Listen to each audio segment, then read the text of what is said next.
Irmãos, o pastor Abraão havia pedido para mim preparar algumas palavras e alguns pensamentos aqui sobre, ele foi bem específico, sobre o uso de tecnologia, e ele enfatizou tecnologia digital.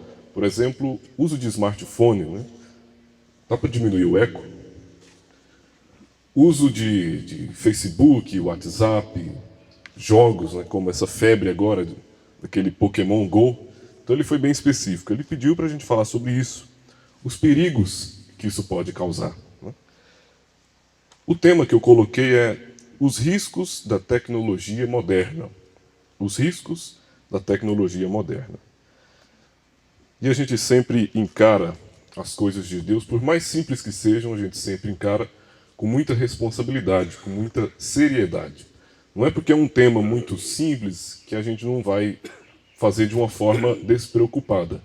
Então eu estava bastante apreensivo, porque por mais que a gente prepare, sempre fica aquela dúvida: será que é isso que Deus quer que a sua igreja ouça aqui nessa tarde, aqui nesse dia? Mas eu fiquei muito tranquilo depois dessa palavra do pastor Abraão, que ele falou praticamente o assunto central que eu havia preparado. Então o nome disso se chama vindicação. E quando há uma vindicação, Amém. então aquele que vai falar pode ficar tranquilo, aquele que vai ouvir pode ficar tranquilo, porque é a palavra de Deus. Amém. Amém. Então, dentro desse assunto, os riscos da tecnologia moderna. Primeiro, para nós termos uma introdução, um conceito aqui. A evolução tecnológica, o que é isso? É o avanço da ciência, produzindo produtos, serviços que nós usamos todos os dias. A ciência ela está preocupada em sempre inovar e gerar coisas novas a cada dia que as pessoas queiram usar e queiram comprar. Coisas úteis ou não. A ciência está preocupada nisso, é na evolução, nunca ficar parada naquele mesmo objeto. Quer sempre melhorar, tornar ele um pouco mais sofisticado e também mais caro. Por isso que as coisas vão encarecendo. Agora, a evolução tecnológica, ela teve um salto. Vocês sabem quando que foi o salto?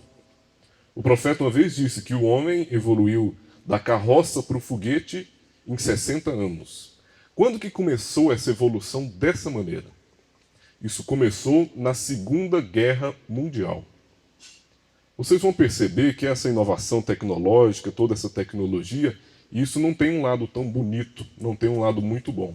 Começando pelo próprio desenvolvimento. Isso começou na Segunda Guerra Mundial, quando o lado dos Estados Unidos e Inglaterra estavam muito preocupados com a Alemanha e o Japão, que estavam avançando muito. Então eles procuraram, através da ciência, desenvolver tecnologias para que eles pudessem ganhar a guerra. E foi na Segunda Guerra Mundial que começou o desenvolvimento da eletrônica, das telecomunicações e dos sistemas digitais. Sistemas digitais, uma introdução do que nós temos hoje. Então foi na Segunda Guerra Mundial, foi na guerra contra a Alemanha. Na guerra contra a Alemanha. Então isso que nós usamos hoje é o celular, é uma coisa maravilhosa. Isso me possibilita comunicar com uma pessoa de uma longa distância em tempo real. Eu falo aqui, ela escuta lá. Mas a ciência não inventou isso para o bem. Isso foi inventado durante a guerra.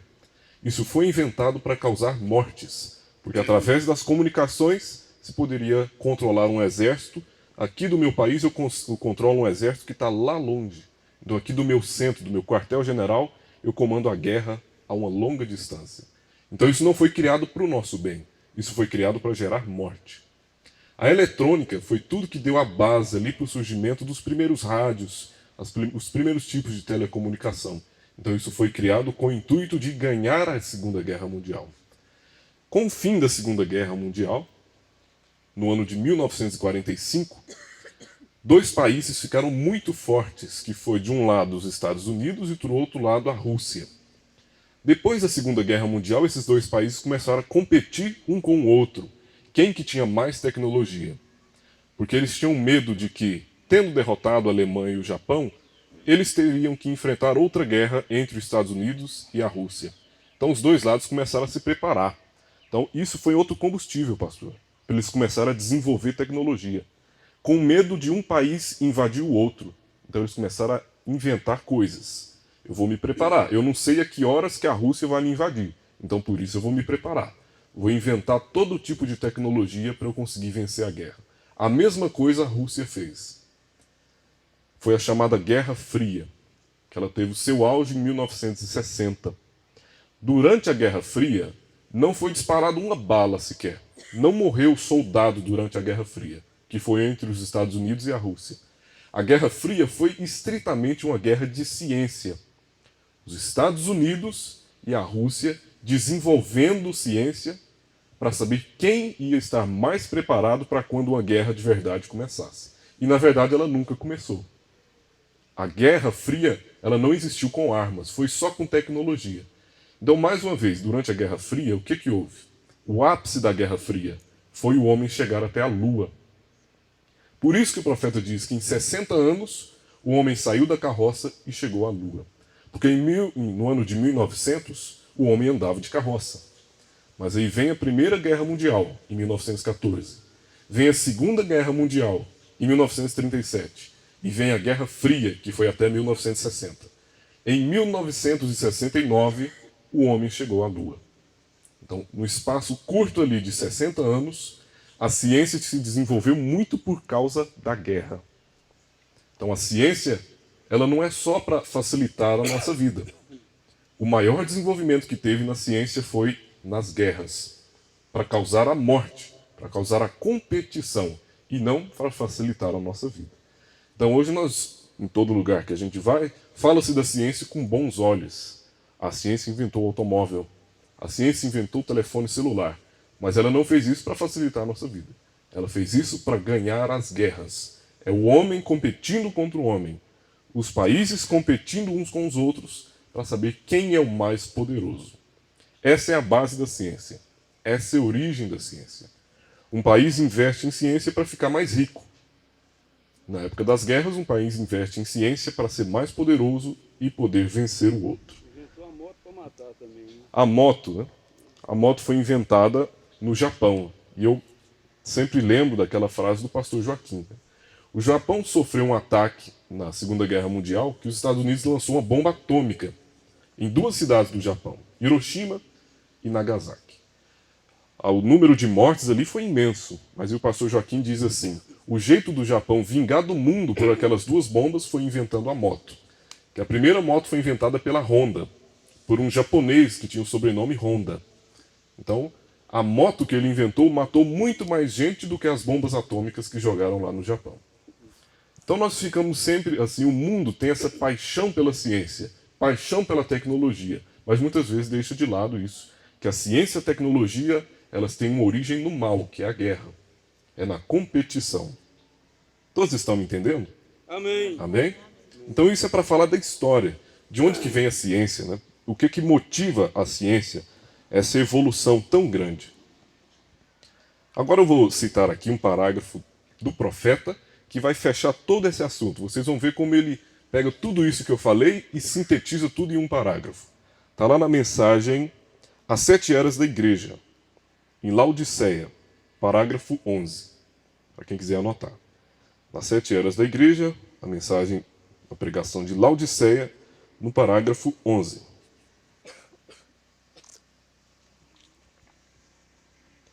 Aqui nessa mensagem, nesse parágrafo, o profeta estava relatando das visões que ele teve, de como que seria o fim, né? O fim dessas eras, o fim dessa civilização. Aquelas 7 visões que ele teve, e a última visão seria o fim.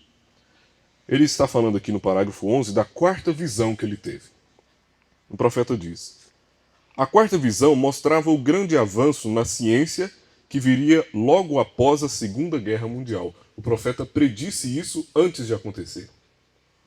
Ela era encabeçada pela visão de um carro com capota com uma bolha de plástico que estava percorrendo maravilhosas superestradas sob controle remoto, de modo que as pessoas pareciam assentadas nesse carro sem um eixo de direção, ou seja, sem volante. E eles estavam disputando alguma espécie de jogo para se distraírem. Isso está longe de acontecer? Não, isso já está acontecendo. Esse carro está sendo testado nos Estados Unidos. Esse é o carro que a Google está inventando. Ele não tem volante. Ele é em formato redondo e em cima dele tem uma esfera preta. Essa esfera que o profeta disse aqui, com uma bolha de plástico. Essa bolha que ele está dizendo é uma esfera preta que fica em cima do carro. E nessa esfera tem todos os sensores que dirigem o carro. Tem câmera, tem o sensor de GPS, tem o sensor de proximidade. Todos os sensores que governam o carro ficam em cima dele. Então isso está acontecendo. Foi a quarta visão que o profeta teve sobre a evolução do fim deste mundo. Então, a síntese que ele fez é isso. Mostrava o grande avanço da ciência que viria logo após a Segunda Guerra Mundial. Como eu falei, a ciência se desenvolve para as guerras. Então, depois da Segunda Guerra Mundial, a ciência explodiu. Nós chegamos nesse ponto de termos esse carro. Ele ainda não está andando nas ruas porque as ruas não estão preparadas para ele. Então, por isso o profeta disse que ele estava andando numa superestrada. É porque agora estão começando a construir estradas para esse carro andar. Ele precisa de uma estrada especial, porque ele não tem motorista. Ele anda conforme os sensores ali governam ele e o GPS. Na faculdade eu ouço isso. O futuro é o quê? Você chamar um táxi e esse táxi não ter motorista.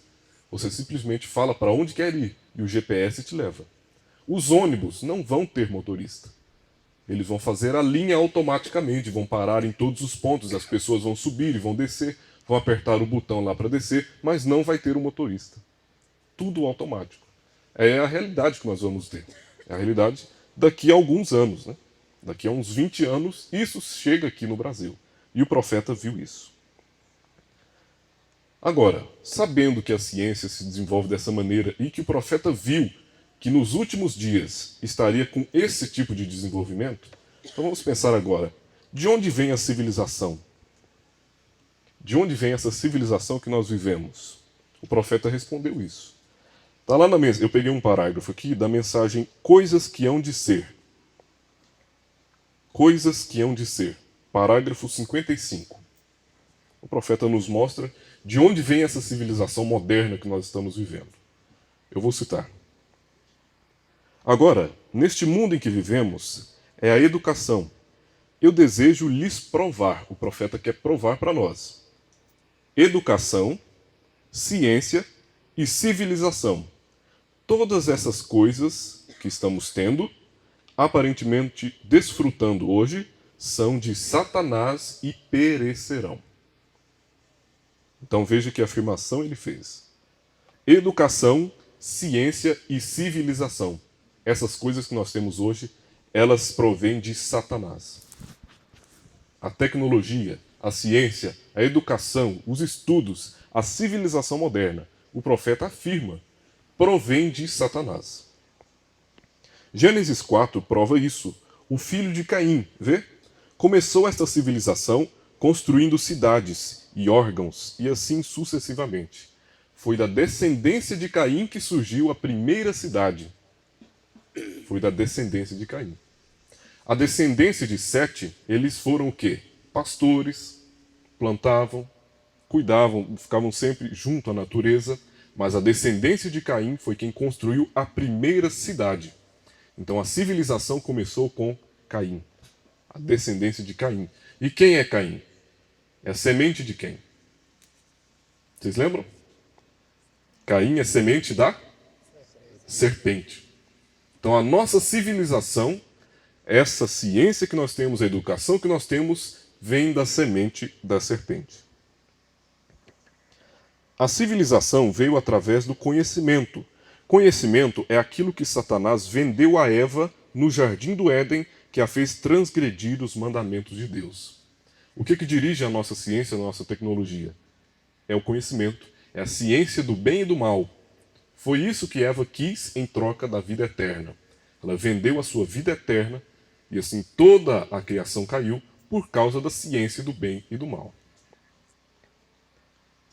Então haverá uma civilização no mundo pela qual passaremos, mas não será esse tipo de civilização. Foi exatamente o que o pastor Abraão acabou de dizer. Nós estamos indo para uma nova terra, um novo céu e uma nova terra. Nós teremos uma civilização, mas não será como essa civilização que nós temos aqui. Pois nessa civilização nós temos enfermidades, tristeza, cobiça e morte. Tudo nessa civilização está errado. Tudo isso que nós temos nas cidades. Faculdade, formação, educação, ciência, tudo isso está errado. Não estava no plano original de Deus. Não era para ser assim. Como que era para nós vivermos? Em lugares como esse aqui. Era para nós vivermos nas matas. Não era dentro das cidades. É por isso que o homem vai ficando cada vez mais estressado. Ele não foi criado para viver em cidades. Ele foi criado para viver em contato com a natureza. Ouvir os pássaros, ouvir o barulho do rio, cuidar das criações. Isso é o que a geração de Sete fez. Essa era a criação original de Deus. Nós não precisaremos da ciência, nunca mais. De qualquer maneira, a ciência é uma perversão do original. Vem? Você parte uma molécula para separe um átomo e faça isso e aquilo para depois te explodir. A bomba atômica. Qual foi o maior avanço da ciência no último século? Foi a construção da bomba atômica. O maior poder que essa Terra já viu, poder da ciência, foi o poder da bomba atômica. Tanto que esse poder pode explodir o nosso planeta inteiro. Eles podem acabar com a Terra com essa tecnologia. Você pega a pólvora e dispara e mata algo. Você toma o carro e tira a gasolina da Terra e os materiais da Terra para desprender as fibras para que então isso possa explodir. E ir àquela rua a 140 km por hora e matar alguém. Então, para nós, o carro é uma maravilha, mas o carro é fruto da ciência e a ciência é fruto da semente da serpente. Então, o que o profeta diz? O que o carro faz? Tira a gasolina da terra, tira os componentes da terra, queima isso, polui o ar. Nos países mais desenvolvidos, as crianças já nascem com asma, doença crônica no pulmão respiratória, que elas dependem de uma bombinha que injeta um gás no pulmão para elas sobreviverem. As crianças já estão nascendo assim. Eu pergunto, isso é uma criação original de Deus? De maneira nenhuma. Isso está matando o ser humano. A tecnologia provoca morte. Tão nervosos, apertados e apressados. Temos que empurrar e tomar. Vem, tudo é do diabo. No reino de Deus não haverá automóveis, aviões ou qualquer realização científica. Não. Não haverá uma espécie de educação, pois a educação será tão superior a essa, que essa não será nem mesmo lembrada. Vem? Educação, civilização, tudo isso vem de Satanás. É isso que nós estamos esperando, é o novo céu e a nova terra. Amém. Não vamos nem lembrar dessa educação aqui. Aleluia. Não vamos precisar de carro, avião, nada. É como o pastor disse, vai ser pelo pensamento. Para conversar com o irmão não vai precisar de internet, nem de celular, Nem de WhatsApp. nem de WhatsApp. Nós não vamos precisar Aleluia. disso. Basta Glória a pensar naquele irmão que você vai viajar imediatamente para o lugar onde ele está. Essa é a criação original de Deus. É assim que era para ser. Toda essa tecnologia só tem estragado o homem. O profeta disse aqui nesse parágrafo. A tecnologia é uma perversão do original. Então, o original que Deus criou, a ciência vem e perverte tudo. E essa perversão vai causar simplesmente o mal, causa a morte. Nós não vamos precisar mais disso, graças a Deus que não. Amém. Amém. Glória a Deus. Depois de falar tudo isso sobre a tecnologia, eu quero falar aqui ainda, agora um pouco dentro do que estuda a psicologia. Se o irmão Natan estivesse aqui, eu ia colocar ele para falar, porque ele está estudando isso, né? Psicologia. A psicologia está estudando como que a tecnologia está influenciando o ser humano. E influencia tanto que diferencia as gerações uma da outra. As gerações estão ficando diferentes do ser humano. A cada geração que nasce tem uma diferença. As crianças de hoje não são mais como as crianças de antigamente. E isso é por causa da tecnologia, da ciência. O impacto sobre as gerações. A psicologia separou as gerações do último século em 3 partes. A geração X, a geração Y e a geração Z.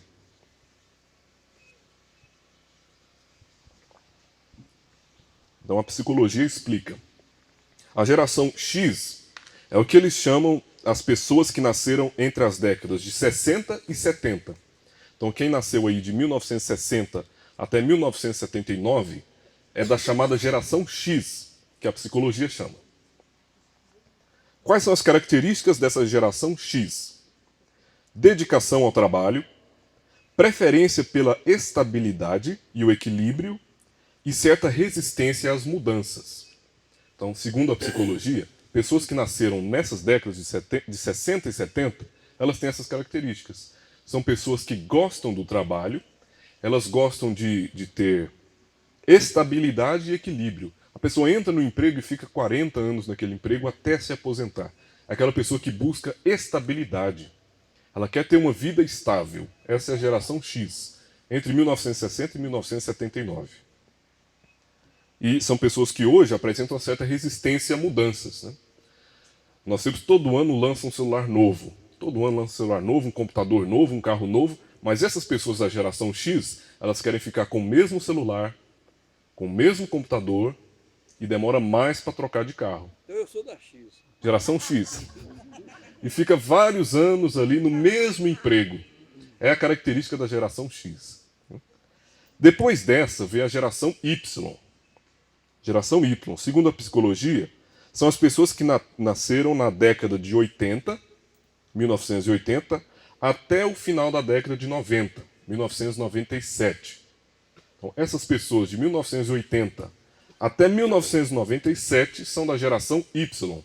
Já é a geração que eu nasci. Eu nasci em 93. Geração Y. Qual que é a característica? Primeira, necessidade de inovação. Não consegue ficar muito tempo fazendo a mesma coisa, do mesmo jeito. Quer sempre inventar uma moda. Quer inventar um jeito novo de fazer. Ah, mas eu estou trabalhando isso aqui faz um mês que eu estou fazendo isso aqui da mesma forma. Deixa eu mudar a minha maneira de trabalhar. Então, a geração Y, primeira característica, né? Necessidade de inovação. Segunda característica, dependência da tecnologia. São pessoas que dependem, precisam do celular, precisam do computador. São pessoas que dependem disso. Necessidade de independência e autonomia. Geração Y já precisa de mais autonomia. Já são pessoas mais independentes. E elas precisam sempre estar mudando a maneira. Ela fica menos tempo com o mesmo carro, porque logo ela enjoa do carro e quer trocar. O celular, quando tem um mais novo que o meu, eu quero aquele. Eu não quero mais o meu. Porque o meu eu já enjoei, já cansei de usar o meu. Então, pessoas da geração Y já têm essa característica. Quer sempre algo novo, quer sempre estar mudando. Depois vem a geração Z. Aí já não é a minha geração mais, já são os mais novos. Que nasceram a partir de 1998. Então, de 98 para cá, quem nasceu nesses anos já é a geração Z. Qual a característica? Comportamento individualista. As crianças não brincam mais naquelas brincadeiras de roda que nós víamos. Juntava aquele tanto de criança e ia brincar de pique-esconde. Juntava 10, 15 crianças. A gente não vê isso mais. Elas agora são individualistas. Na sala de aula elas já são mais separadas, mais do que antes. Então já é uma pessoa mais individualista. Valoriza mais os contatos virtuais do que os reais. Ela gosta mais de conversar pela internet do que conversar cara a cara.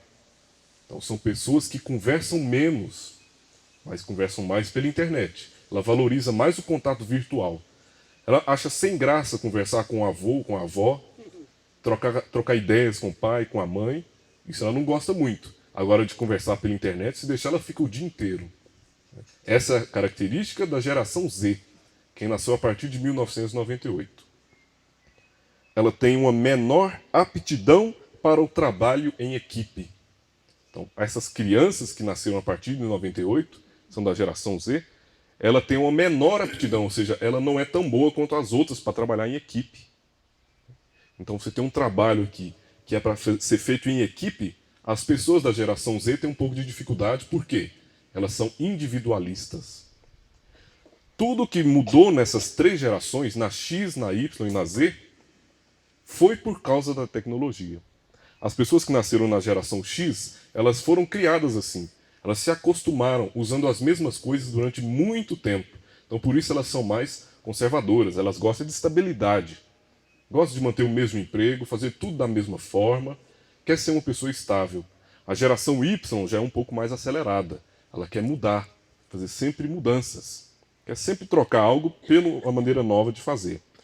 E essa da geração Z está ainda pior. Além de querer tudo acelerado, além de preferir viver na internet do que viver na vida real, elas ainda são individualistas. Apesar de ter milhares de contatos no Facebook, milhares de contatos no WhatsApp, ela é individualista. Ela olha mais para si mesma do que para um grupo. Então, será que isso é uma coisa positiva? Será que a ciência, a tecnologia mudou as nossas gerações para melhor ou para pior? Veja, na geração X, lá da década de 60, as pessoas gostavam de estabilidade. Elas gostavam de trabalhar em grupo, valorizavam muito o trabalho. Agora a geração Z já preocupa o mercado de trabalho. Porque além dela ser individualista, ela não gosta muito do cara a cara. Ela prefere fazer as coisas pela internet. Então o que a ciência fez com as nossas crianças, com as gerações? Tem degradado as crianças de geração em geração. Elas são mais inteligentes? São. São mais espertas? São. Aprendem mais rápido? Com certeza. Mas tem vários defeitos. De socialização, de dificuldade de trabalhar em grupo. Então é isso que a ciência fez com as gerações. Agora nós vamos ver alguns perigos que a utilização desregrada dos recursos digitais podem causar. Os irmãos estão entendendo tudo até agora? Amém. Amém. A diferença aí das gerações, tudo isso é Satanás trabalhando através da tecnologia. É Satanás. Está mudando as crianças à medida que os anos vão passando e a tecnologia vai mudando, as crianças estão ficando diferentes. Então agora, perigos da utilização desregrada dos recursos digitais. Ou seja, usar demais, usar sem controle.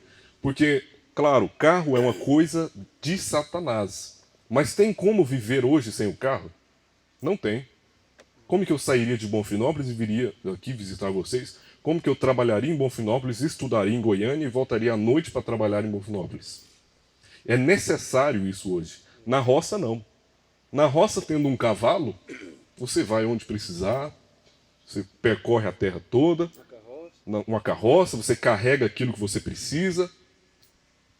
Agora, na cidade, não. Na cidade precisa queimar gasolina, precisa gastar dinheiro, precisa ter um carro, uma moto, e por isso tem esse número de acidentes. E as pessoas estão ficando doentes e estressadas. Não é a criação original de Deus. Não foi o modo que a geração de Sete trabalhou. Esse foi o modo criado pela geração de Caim, da semente da serpente. Dentro dos perigos da utilização desregrada dos recursos digitais, eu separei em 3 tópicos. A utilização desregrada tem 3 tipos de impacto. Ela pode impactar na sua saúde física, ela pode impactar na sua saúde mental, e terceiro e pior de todos, ela pode impactar na sua saúde espiritual. Então, te traz danos físicos, danos mentais e danos espirituais. Danos físicos. Eu coloquei só alguns exemplos. Se você quiser estudar mais sobre isso, fique à vontade. Primeiro exemplo que eu coloquei aqui é com relação ao sono. Eu tirei essas informações de um site de 2 médicos mestrados que afirmaram essas coisas. Olha, sobre o sono, o que eles disseram? A utilização desregrada dos recursos digitais pode trazer transtornos do sono, com alterações significativas do humor. A má qualidade do descanso provoca irritabilidade, redução da capacidade intelectual e produtiva, dificuldade de atenção, concentração ou déficit de atenção induzido por multitarefas tecnológicas. A pessoa que fica olhando para uma tela que é luminosa ao longo de todo um dia, quando ela vai dormir, ela tem dificuldade. Porque a retina recebendo essa luz artificial constantemente, que não é a luz do sol, a luz do sol faz melhorar o nosso sono, porque quando está na escuridão, você sente o sono normal. Agora, a luz artificial, essa atrapalha. Porque você pode até fechar os olhos, mas é um sono de má qualidade. Atrapalha o seu sono. Pessoa que deita na cama, apaga a luz e fica olhando para o celular, lendo alguma coisa, né? Mesmo que seja lendo a Bíblia, você está prejudicando a sua visão. Se você pega uma Bíblia impressa ou uma mensagem, isso não atrapalha, na verdade, melhora o sono. Isso faz você ficar com mais sono. Agora, se você lê numa tela que é luminosa, atrapalha o seu sono. Você vai dormir, mas não com a mesma qualidade. Você vai ter um sono com má qualidade. E a pessoa que dorme com a má qualidade, ela traz todos esses malefícios aqui. Provoca irritabilidade, a pessoa fica mais nervosa, redução da capacidade intelectual, a pessoa fica menos inteligente, menos produtiva, dificuldade de atenção, e isso aqui eu quero enfatizar muito, dificuldade de atenção e déficit de atenção induzido por multitarefas. Uma pessoa que está com o smartphone, ela não faz a mesma coisa. Ela está sempre trocando. Está conversando com um, fecha, vai para outro grupo, conversa com outro, fecha, abre o Facebook, vê quem é que curtiu, fecha, abre o WhatsApp de novo, vê se alguém respondeu, o outro respondeu, ele muda, vai para o outro. São multitarefas. E com isso o cérebro perdeu a capacidade de se concentrar em uma coisa só. Irmão, quando você vai e senta diante de um culto e começa a ouvir, e 15 minutos depois que o pastor começou a falar, a sua mente já se perde. De repente você está lá sentado no banco, mas está pensando em outra coisa muito diferente. Isso é falta de concentração. Isso é falta de atenção, porque a sua mente perdeu a capacidade de se concentrar. Você faz tantas coisas ao mesmo tempo que quando é para sentar e fixar na pregação, você não consegue mais. Porque perdeu a capacidade de concentração. Nos Estados Unidos foi feita uma pesquisa que isso está gerando prejuízo nas empresas, porque o trabalhador chega no serviço, senta lá, ele só consegue fazer o trabalho durante 15 minutos. Depois de 15 minutos, a atenção dele divaga. E ele vai pensar em outras coisas, ele abre um site aqui, ele vai entrar no Facebook. 15 minutos e ele já distrai, perde a atenção e perde o foco. Com isso, as pessoas estão trabalhando menos, estão produzindo menos, e está dando prejuízo para os países. As pessoas estão perdendo a capacidade de atenção. Então você chega num culto de escola dominical, que são cultos mais longos, né? Você senta ali para aprender, 20 minutos você já está cansado, você está querendo fazer outra coisa, porque a sua cabeça está acostumada a ficar mudando constantemente. Você não consegue fixar a atenção quando o pastor está fazendo a leitura da mensagem, porque aqui ele está fazendo uma coisa só ao mesmo tempo, você quer fazer outra coisa. Aí a pessoa sai, vai tomar água, vai conversar, mas é claro, a cabeça dela não consegue prestar mais atenção. Está muito cansada para isso. Está treinada demais para isso. Agora pega uma pessoa mais simples, uma pessoa que não fica o dia inteiro no celular. Ela consegue assistir o culto inteiro prestando atenção. Entra no espírito do culto. Então, a utilização desregrada de tecnologia, de internet, essas coisas, te impede de entrar no culto, de entrar no espírito do culto, porque você não consegue fixar a sua atenção na pregação. E isso, eu tenho tido experiências também. Você está falando e as pessoas estão em outro lugar. Isso traz um desespero para o pregador. E aí o pregador é forçado aqui, chamar a atenção. Aí ele tem que bater no púlpito, ele tem que gritar demais. E quando ele percebe, a voz dele já está muito fraca porque ele gritou demais e mesmo assim as pessoas não acordaram. É porque não tem mais atenção. Atenção, o foco foi destruído na mente das pessoas de tanto trabalhar com tecnologia o tempo todo. Então, muito cuidado com isso, irmão. Quando você se ajoelha para orar no pé da sua cama, se você faz isso, será que você consegue fazer uma oração de 15 minutos? Será? Se você está lá orando, de repente já está pensando em outra coisa, e opa, eu estou conversando com Deus aqui, espera aí.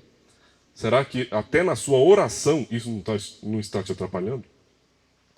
Na nossa vida espiritual nós precisamos de concentração para falar com Deus, para ler a Bíblia. Para ler a Bíblia, aquela linguagem já é difícil, já é pesada. E se você estiver sem concentração? Aí piora tudo. Além desse transtorno de sono, isso também pode afetar os campos da obesidade e dores corporais. No mesmo site dos médicos que eu disse, eles disseram: transtornos do sedentarismo, como a obesidade abdominal, devido a longos períodos sentados na escola ou em casa, em frente à televisão ou computador, com diminuição do gasto calórico diário. A pessoa fica mais tempo sentada, menos tempo em pé, menos tempo andando. E isso diminui o ritmo corporal, diminui o gasto de calorias e provoca obesidade e sedentarismo.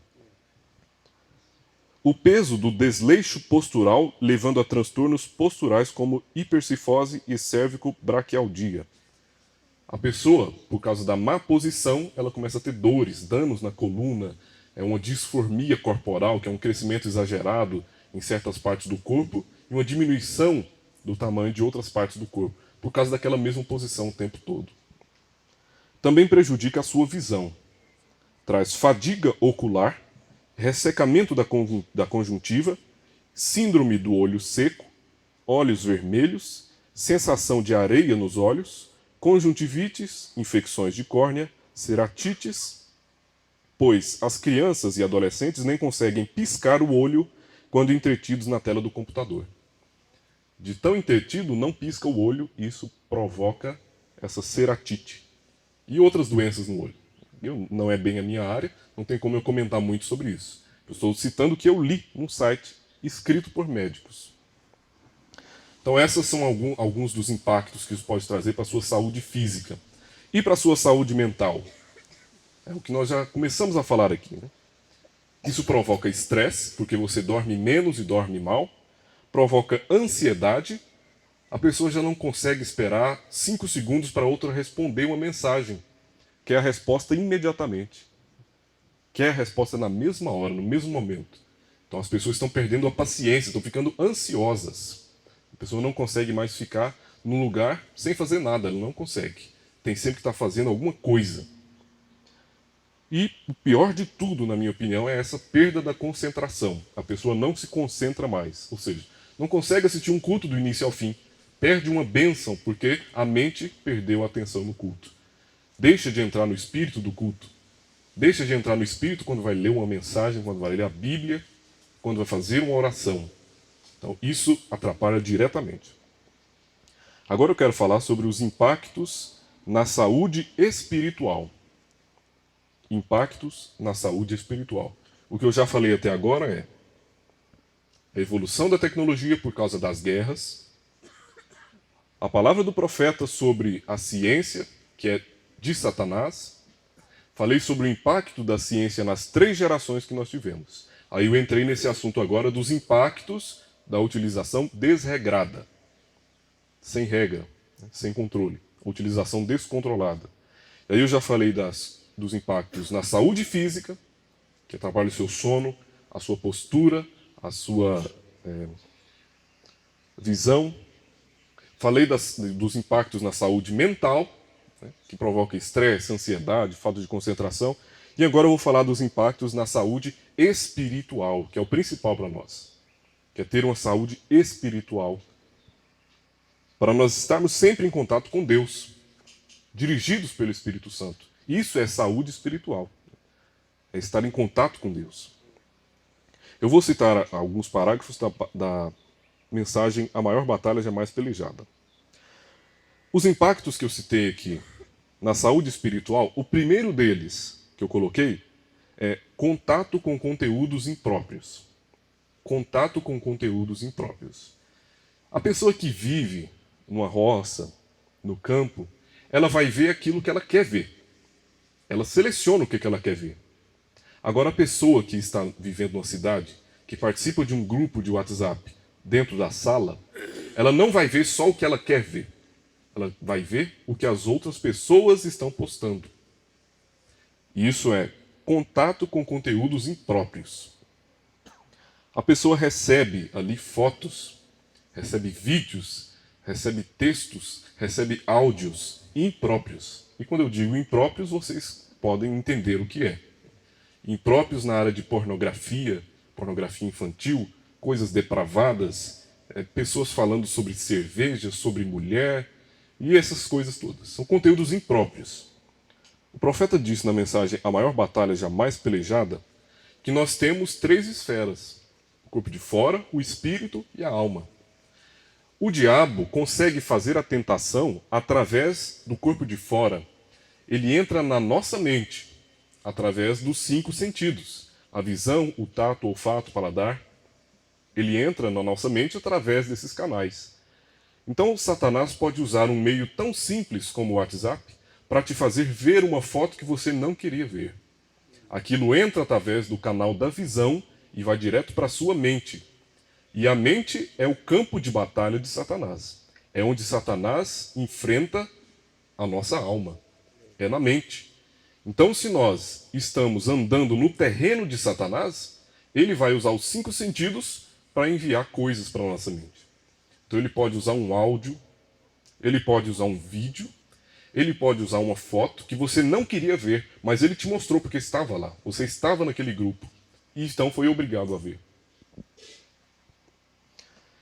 Ele disse como vencer as coisas. No parágrafo 61 da mensagem A Maior Batalha Jamais Pelejada.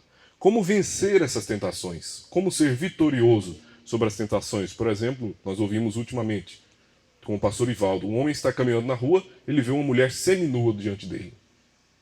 Ele foi obrigado a ver, porque ela passou na frente dele. Mas ele pode simplesmente desviar o olhar. E como o pastor Abraão disse, ele pode colocar a esposa dele no pensamento. Assim ele bloqueia Satanás. Satanás tentou entrar pelo canal da visão, mas ele bloqueou aquilo. Então isso é vencer a tentação. E o profeta disse: se você pudesse tirar tudo que estorva, toda a consciência e todos os demais sentidos, e permitir que entre somente a palavra, então essa palavra produzirá exatamente. Veja isto. Você está com o que está coberto?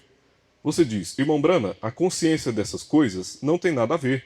Sim, tem muito que ver. Mas se você deixa que entre a palavra, e logo deixa que a consciência a cubra, então não pode crescer. Será uma palavra deformada. Tem visto você um grão de milho semeado na terra, e que logo lhe cai um pau por cima?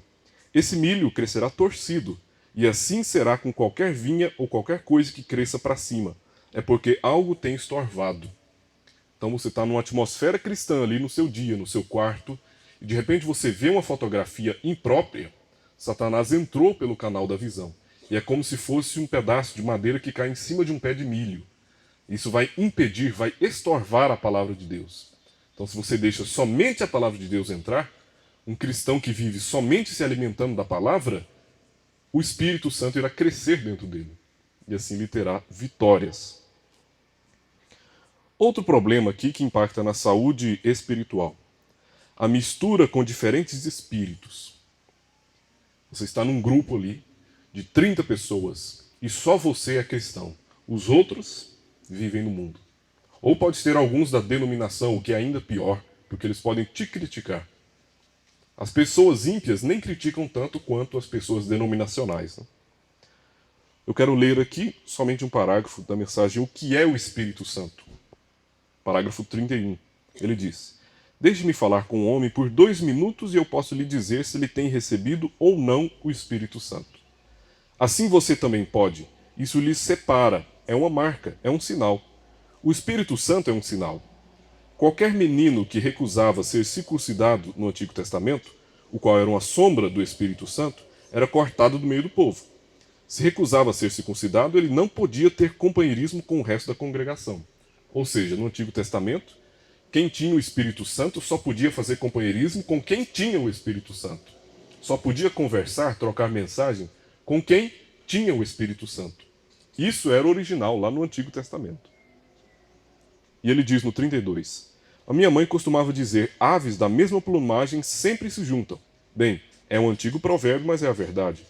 Você não vê pombas e corvos tendo companheirismo. Suas dietas são diferentes, seus hábitos são diferentes, seus desejos são diferentes. Você não quer estar na mesma atmosfera que aquele pessoal daquele grupo de WhatsApp está. Você não quer ouvir aquelas músicas, não quer ver aquelas fotos. Então por que está fazendo companheirismo virtual com eles? Pela necessidade? Será que o WhatsApp hoje é um mal necessário? Como testemunho pessoal, se vocês me permitam, eu até hoje não precisei usar. Quando eu preciso de alguma coisa relativa ao meu curso, eu peço que me enviem por e-mail. Porque e-mail é a mesma coisa de enviar uma carta. E-mail pode ser tido como um documento. Então eu sempre peço para me enviar certas coisas, certas matérias por e-mail. Eu não participo de grupos de WhatsApp, nem na escola e muito menos no trabalho. Pelas coisas horríveis que eu ouço nas conversas durante os intervalos, os professores comentando mensagens que postaram no WhatsApp, fotos que postaram no WhatsApp, no grupo do colégio, grupo do trabalho. Eu tenho certeza que eu não perco nada da minha vida estando fora desses grupos. Com certeza eu faço é ganhar com Jesus Cristo. Amém. Aleluia. Concorrência de tempo. Aqui é para encerrar. O último dano que esse uso desregrado das tecnologias pode causar na sua saúde espiritual é essa concorrência de tempo. Ou seja, você deixa de ter tempo para as coisas de Deus porque precisa estar muito ocupado com as coisas tecnológicas. Você precisa muito estar conferindo as suas mensagens, curtidas, postagens no Facebook, as suas fotos no Instagram, quem curtiu, quem comentou, e deixa a palavra de lado, né? Deixa a oração de lado. Eu vou citar aqui a mensagem Escutando Sua Voz, parágrafo 6, 7, do 6 ao 10. No parágrafo 6 da mensagem Escutando Sua Voz, o profeta disse: Os profetas falaram desses dias, disseram que viriam dias quando ensinariam doutrinas de homens em vez da doutrina de Deus. Já temos visto tanto disso e tem progredido tanto até o ponto em que nestes dias a palavra do Senhor é uma coisa muito estranha. A palavra de Deus ficou uma coisa muito estranha. E é muito estranho ouvir alguém dizer, assim diz o Senhor. Imagina num grupo de WhatsApp, alguém manda uma mensagem, assim diz o Senhor. No Facebook faz uma postagem, né? Assim diz o Senhor. Ia ficar muito esquisito. Tem muitas personificações disso. Satanás, em verdade, está ocupadíssimo. Há algum tempo passado, as pessoas temiam isso, sem que fosse diretamente de Deus. Porém, nestes dias, não tem cuidado de nada. É uma coisa rara ouvir a voz do Senhor. E também encontrar pessoas que digam, o Senhor me falou. É raro encontrar isso hoje em dia. Essas coisas já se não encontram entre as pessoas. Sucedia nos dias passados que os irmãos e irmãs oravam toda a noite. Seus lares estavam em ordem, segundo o livro do Senhor. E Deus tinha preeminência nos lares. Quando os lares se reuniam, Deus tinha preeminência. Deus era a coisa mais importante. Agora temos tantas coisas tomando essa preeminência. Nós temos tanto filme, temos tanta conversa nas redes sociais tomando essa preeminência que era para ser de Deus. Não se pode ter culto de oração em certa noite, porque tal e tal personagem estará na televisão, ou haverá alguma outra classe de necessidade indiscreta para ocupar o tempo. E resulta que não temos tempo para escutar a voz do Senhor. Tem tanta coisa para ocupar nosso tempo que nós não temos tempo de escutar a voz do Senhor. E aqueles que se dizem cristãos se ajoelham para orar e simplesmente dizem algo como: Senhor, abençoe a minha família e cuide de nós, boa noite. Como eu disse, será que você consegue fazer uma oração de 20 minutos ajoelhado no pé da sua cama, sem perder a atenção? Ou será que a sua oração está assim: Senhor, abençoe a minha família e cuide de nós, boa noite. E no fim do dia, quer dizer, ao amanhecer, o dia seguinte: Bom dia, Senhor, guia-nos através do curso desse dia, amém. Com palavras do profeta. Amém. Essa é a situação. Só para encerrar, já passei 2 minutos aqui do tempo. No parágrafo 7. Devemos esperar no Senhor. Nós falamos tanto e não damos oportunidade de que Ele nos fale. Devemos orar e orar até que nossa alma chegue à presença de Deus. Então poderemos escutar a sua voz. É orando e lendo a Bíblia, assistindo os cultos, que nós ouvimos a voz de Deus. E assim fortalecemos a nossa fé, a nossa alma. Porém, hoje em dia, há tantas vozes que nos desviam da voz do Senhor. Há a voz do prazer, e tanta gente está escutando e seguindo-a onde podem ir e se divertirem, e a maioria deles professam ser cristãos. A voz do prazer, às vezes, faz a pessoa parar de ouvir a voz de Deus. Quando se aproxima o dia do baile, então eles não podem escutar o que Deus diz. Eles dizem: eu sou cristão, hoje eu li um versículo da Bíblia e Jesus chorou. Esse é o versículo da Bíblia. Eu sou cristão, hoje eu vi um versículo da Bíblia. Ou pior ainda, nós chegamos numa situação pior ainda. A pessoa diz: eu sou cristão, eu assisto todos os dias a novela dos 10 mandamentos. É isso que nós vemos aí no mundo denominacional. Não perco um capítulo dos 10 mandamentos. Eu sou cristão demais. Não perco um capítulo. Parágrafo 8. Eu vou encerrar com essa experiência do profeta. É uma pequena história que diz respeito aos jovens, às crianças. Ontem eu fui com a minha esposa ao supermercado e estava apurado porque tinha compromissos para essa tarde. Eu encontrei assentado fora do supermercado um menino meio dormindo e uma mocinha se aproximou e estava de calças de homem. E essa jovem estava tão pintada e com uma cara sonolenta, perguntando ao menino: onde está tal coisa? Aquilo chamou a atenção de profeta. Um menino sentado num banco, quase dormindo, e chega uma mocinha de calça, toda pintada, meio sonolenta também, e pergunta para o menino: onde está tal coisa? E o menino respondeu: como crês que eu vou saber? Como é que eu vou saber onde é que está isso? Então ela disse: porém saiba, eu regressei para casa como que pelas 6 da manhã. Ela danou com ele, né? Brigou com ele. Porque perguntou onde estava tal coisa, ele não respondeu, ela falou: eu queria que você soubesse que eu cheguei em casa às 6 horas da manhã. E ela não tinha mais do que 12 anos. Aquela mocinha não tinha mais do que 12 anos. E voltou para casa, depois de uma noitada, voltou para casa às 6 da manhã. Agora preste muita atenção nisso, crianças, jovens, adolescentes. Quando Jesus tinha 12 anos, ele disse: não sabias que nos negócios de meu pai me convém estar? Que Jesus é o nosso exemplo. Amém. Com 12 anos, Jesus já estava cuidando dos negócios de Deus. E o que as crianças de 12 anos estão fazendo hoje? Estão intertidas com Pokémon? Estão intertidas com WhatsApp? Jesus é o nosso exemplo. Né? Aos 12 anos, Jesus já estava discutindo com os doutores da lei. Já estava falando sobre a palavra de Deus, aos 12 anos. Com razão, a voz de Deus é uma coisa estranha nesses dias. Os dias estão muito modernos. A gente está ficando muito velho já. As coisas de Deus estão estranhas. Está suprimida por tantas vozes diferentes. Tem chegado até o ponto onde nossas faculdades estão embotadas. As faculdades estão cheias. E não podemos ouvir a voz de Deus. Devemos sacudir-nos e cair em nós e nos dar conta de que somos homens e mulheres. Somos a criação de Deus. E estamos aqui para servir a Ele. Mas a voz de Satanás e as vozes de falsos profetas dizem: sejamos modernos. Nós devemos ouvir a voz de Deus, mas as outras vozes dizem: sejamos modernos. Não vamos perder tempo com a palavra de Deus, vamos perder tempo com a tecnologia. É isso que diz a voz do mundo, a voz de Satanás. O que eu preparei para os irmãos é isso. Eu espero que vocês tenham sido abençoados e tenham recebido alguma ajuda, né? Alguma orientação nesse sentido. Que Deus abençoe a todos.